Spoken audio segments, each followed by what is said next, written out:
Hi hello TET and DSS friends, చూడండి ఈ చిన్న బాక్స్ అయినా దీనిలోంచి మార్క్ వచ్చే అవకాశం ఉంది. కాబట్టి నేను ఈ బాక్స్ను ఒకసారి ఎక్స్ప్లెయిన్ చేస్తాను. చూడండి, మనం అభ్యసించిన తర్వాత కాలం అనమాట. స్మృతిలో అంటే మన స్మృతి ఎంతవరకు మనకు గుర్తుంటుంది, మనకు ఎంత మర్చిపోతాం అనేది ఇక్కడ చూడండి.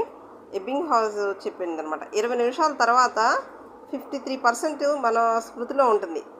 ఎంత విస్మృతిలో ఉంటుందంటే 47%. నెక్స్ట్ 2 రోజుల తర్వాత 31% స్మృతి ఉంటుంది. విస్మృతి 69 అనమాట, మర్చిపోతాం.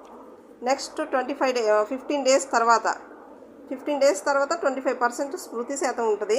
విస్మృతి ఎంత ఉంటుంది?